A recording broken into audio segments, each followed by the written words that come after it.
Hello everyone, मैं ममता Maheshwari, social science की teacher आप सभी का स्वागत करती हूँ मेरे चैनल स्टडी कॉर्नर में।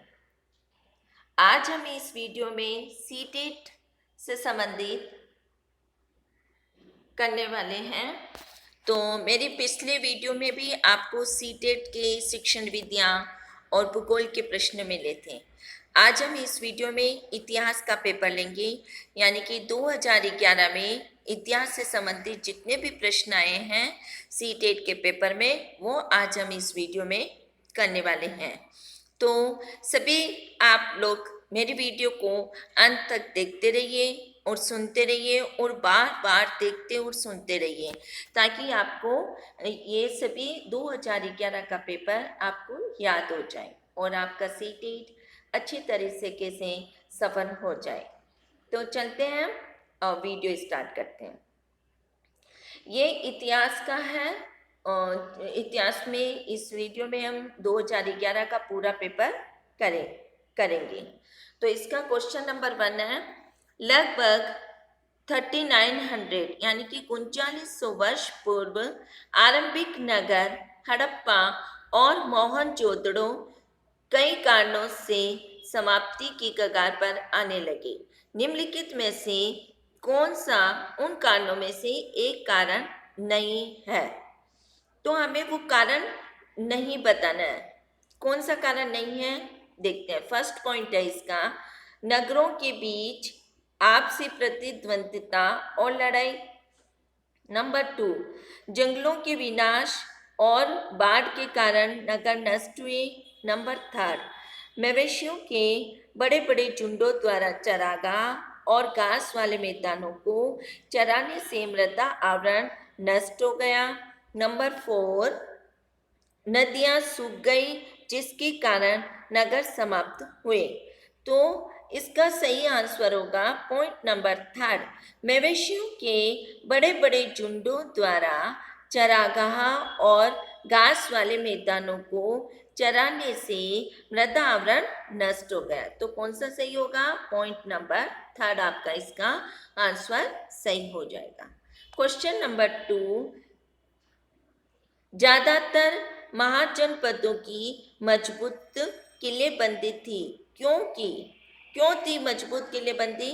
इसका फर्स्ट पॉइंट है, इनके आसपास लकड़ी, ईंटों या पत्थरों की उपलब्धि थी। पॉइंट नंबर 2, वे इनकी श्रमदि और शक्ति को प्रदर्शित करते थे। पॉइंट नंबर 3, शासकों को आक्रमण का भय था और वे स्वयं की रक्षा को सुनिश्चित करना चाहते थे। पॉइंट नंबर 4, यह उनके श्रमत योद्धा परंपराओं के प्रतीक थे। तो क्वेश्चन नंबर 2 का आंसर होगा पॉइंट नंबर 3। क्या होगा? पॉइंट नंबर 3 होगा कि शासकों को आक्रमण का भय था और स्वयं की रक्षा को सुनिश्चित करना चाहते थे, इसलिए महाजनपद मजबूत किलाबंदी करते थे। क्वेश्चन नंबर 3 है, भारत में प्रभावी प्रशासनिक प्रथा विकसित करने के ब्रिटिश सरकार ने निम्नलिखित में से किसे अपनाया? इसका फर्स्ट पॉइंट है सैन्य अभियान। सेकंड पॉइंट, सर्वेक्षण करने की प्रथा। थर्ड पॉइंट, भू राजस्व संग्रह करने की प्रथा। फोर्थ पॉइंट, स्थानीय जनसंख्या का शोषण करने की प्रथा। तो इसका सही आंसर होगा पॉइंट नंबर 3, भू राजस्व संग्रह करने की प्रथा। पॉइंट नंबर 3 सही हो जाएगा, भू राजस्व संग्रह करने की प्रथा।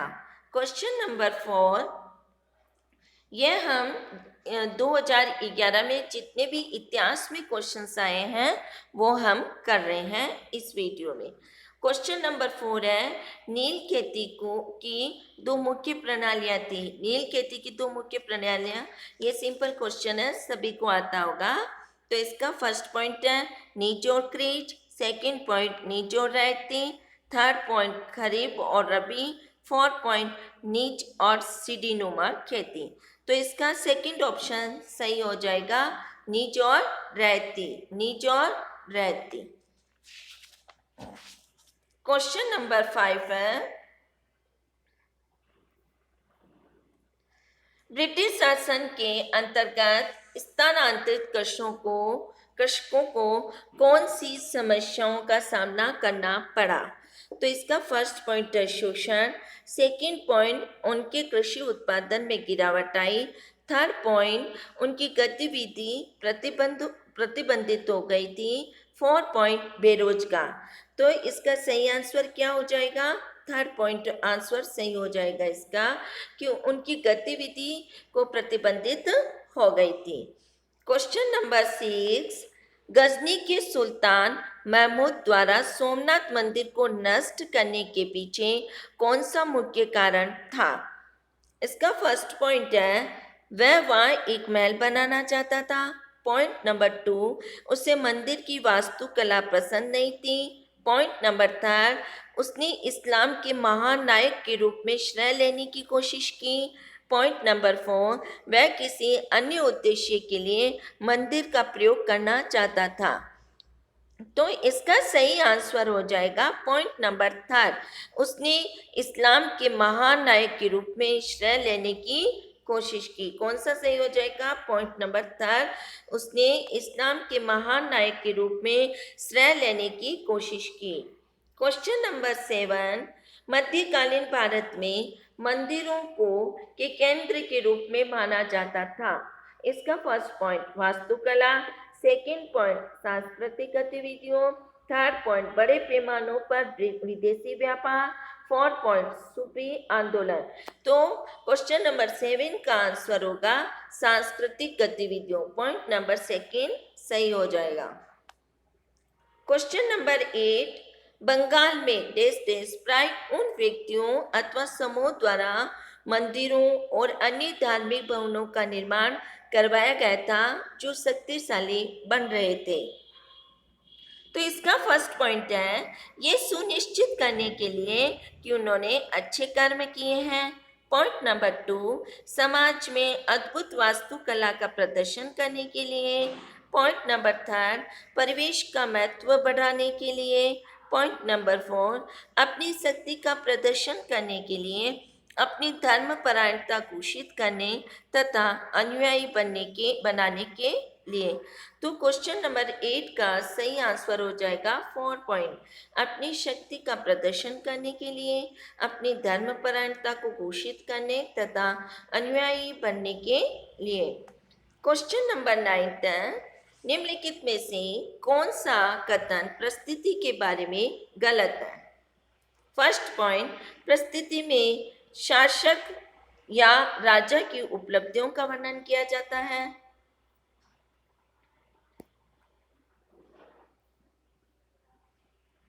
पॉइंट नंबर 2, राजा की प्रशंसा करने तथा उनका संरक्षण पाने के उद्देश्य से ये ज्ञानी कवि या विद्वान व्यक्ति द्वारा लिखी जाती है।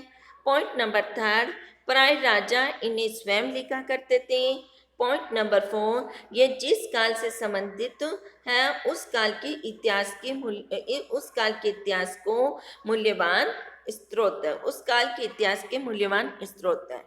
तो क्वेश्चन नंबर 9 का सही आंसर हो जाएगा आपका पॉइंट नंबर 3, क्योंकि परिस्थितियां राजा नहीं लिखते हैं बल्कि विद्वान ज्ञानी व्यक्ति ही के द्वारा लिखी जाती हैं। तो इसमें गलत पूछा है, तो इसलिए इसका 3rd पॉइंट सही हो जाएगा। अब अपना है क्वेश्चन नंबर 10, निम्नलिखित में से कौन सा कथन प्राचीन हस्तलिपि के संदर्भ में नहीं है? तो इसका फर्स्ट पॉइंट है, कुछ हस्तलिपियां पत्थर व धातु पर उकेरी गई थी, यानी कि कुछ हस्तलिपियां होती हैं वो पत्थर और धातु पर भी लिखी जाती थी उस समय पुराने जमाने में। पॉइंट नंबर 2, वे प्राय तार के पत्रों पर लिखी हुई थी। पॉइंट नंबर 3, वे जिस काल की प्रदर्शित करती थी उस काल का मुख्य स्रोत है। ये तीनों पॉइंट प्राचीन हस्तलिपि के लिए सही है, लेकिन हमें प्रश्न में क्या पूछा गया है कि नई कौन सा है? तो 4 पॉइंट सही होगा। वे हस्तलिखित थी और उसके द्वारा मुद्रित की गई थी। हस्तलिखित जरूर थी लेकिन मुद्रित यानी छापी नहीं जाती थी, उस समय छापने की मशीन नहीं थी, इसलिए वो मुद्रित नहीं थी। उसके बाद मुद्रित की गई थी। नहीं, हस्तलिपि पहले मतलब हस्तलिपि का मतलब हो गया था कि पत्थर और धातु पर लिखी जाती थी, कभी कभी ताड़ के पत्रों पर भी लिखी जाती थी और वह काल से संबंधित थी। हस्तलिखित मतलब हाथ से पेपर पर नहीं लिखी जाती थी, क्योंकि पेपर उस समय विकसित नहीं हुआ था।